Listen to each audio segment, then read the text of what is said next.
Bonjour à tous et bienvenue sur ma chaîne, à tous ceux qui ont envie de comprendre l'humain autrement.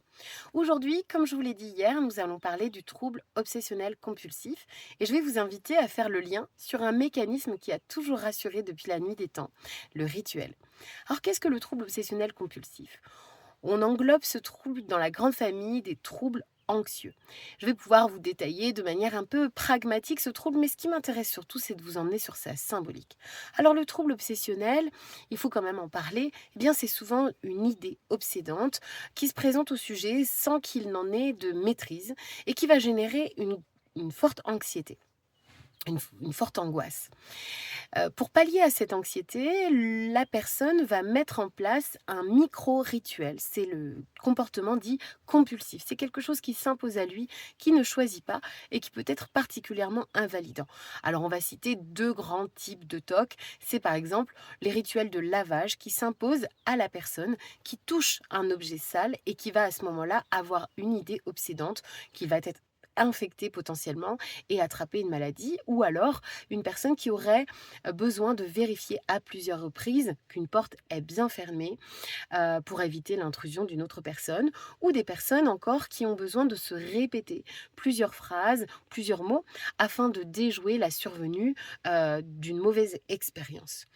Alors, ces troubles sont assez impactants pour la vie d'une personne et nécessitent généralement, lorsqu'ils impactent trop le quotidien, d'être accompagnés avec des professionnels formés, soit à travers des thérapies, notamment les thérapies cognitivo-comportementales, ou parfois également on a besoin d'associer un traitement médicamenteux, notamment lorsque l'impact est très important et finit par entraîner un véritable syndrome dépressif. Et oui, parce que je vous le répéterai souvent, toute anxiété vécue de manière chronique est susceptible d'entraîner un syndrome dépressif. Il y a aujourd'hui des protocoles bien connus pour mettre en place des traitements antidépresseurs à forte dose qui vont significativement diminuer la survenue de ces troubles obsessionnels dans le quotidien d'une personne. Mais j'ai tendance à dire, le traitement, c'est toujours une béquille, c'est jamais véritablement une fin en soi. Et j'inviterai tous ceux qui présentent des troubles obsessionnels à effectivement travailler avec un psychothérapeute sur la on va dire, la manière d'appréhender de manière plus profonde et plus symbolique ces troubles-ci et d'y trouver des réponses, parfois très pragmatiques, à travers notamment ce qu'on appelle, le protocole d'exposition avec réponse programmée, qui consiste effectivement à entraîner le sujet à se confronter à son idée obsédante, sans associer de rituel et à observer par lui-même que l'anxiété finit inexorablement par diminuer. Et ainsi, progressivement, la personne va pouvoir se détacher de ce besoin d'associer à l'obsession angoissante un rituel. Voilà, je vous ai fait une petite illustration assez pragmatique. Nous allons maintenant aborder le chapitre de la symbolique. Et oui, j'ai trouvé que c'était intéressant pour moi de vous aider à faire le lien entre ces mécanismes qui se mettent en place à l'échelle d'un individu dans le trouble obsessionnel compulsif et ce qui a toujours bercé l'humanité depuis la nuit des temps, c'est-à-dire le besoin de se rassurer de l'inconnu à travers la réalisation de rituels. Et finalement, ce qui se joue dans l'humanité depuis la nuit des temps, eh bien, se rejoue à l'échelle d'une personne lorsqu'il présente des troubles obsessionnels. C'était un parallèle qui peut être assez intéressant pour mieux comprendre l'humain et mieux comprendre aussi ce qui se joue dans nos sociétés modernes où nous avons effectivement de moins en moins de rituels.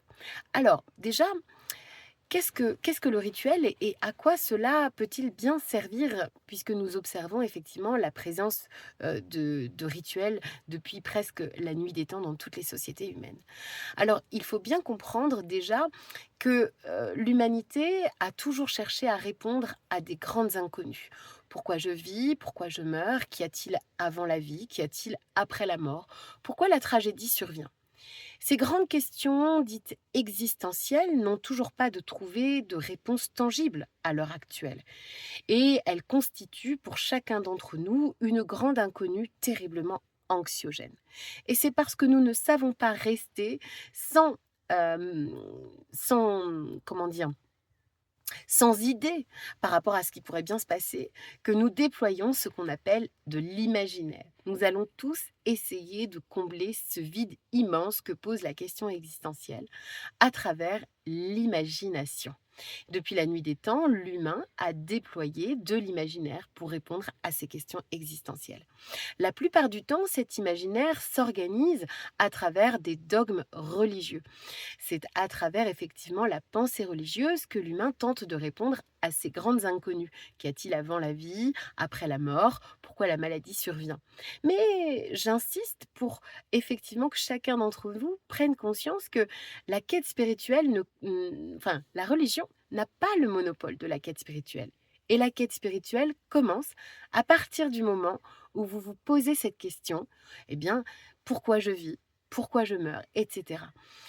Il faut bien comprendre qu'aujourd'hui, on considère que lorsqu'un philosophe tente de répondre à cette question, il est déjà dans une quête spirituelle. Lorsqu'un scientifique tente de répondre à une question sur pourquoi l'émergence de telle ou telle maladie, il est également dans une quête spirituelle. Donc vous voyez que, effectivement, chacun d'entre nous a le libre choix aujourd'hui de déployer sa quête imaginaire à travers, ce qui l'inspire.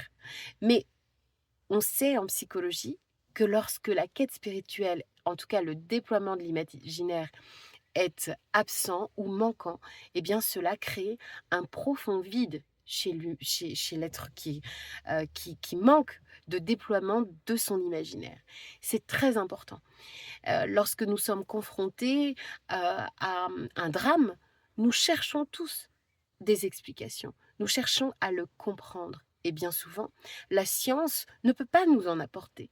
C'est donc l'imaginaire qui vient prendre le relais. Que ce soit à travers une quête spirituelle dogmatique, religieuse ou à travers, un voyage ou à travers c'est déjà une quête spirituelle et c'est déjà bien et ça constitue déjà le chemin vers une forme de guérison. Parce qu'on dit aussi souvent que, finalement, aucun de nous n'aura véritablement la réponse à la question que nous nous posons. Mais ce qui compte le plus, c'est bien effectivement de se la poser. Et le rituel, c'est véritablement ce qui est venu organiser le déploiement de cet imaginaire à travers la spiritualité. Je vais tenter de maîtriser mon avenir à travers la réalisation d'actes protocolisés dans le présent. Les peuples premiers, très proches de la nature, effectuaient des rituels pour garantir les bonnes récoltes ou la survenue d'un bon climat. Ou encore, ils vont effectuer des rituels pour éviter la survenue d'épidémies ou pour se rendre plus forts face à l'invasion d'ennemis.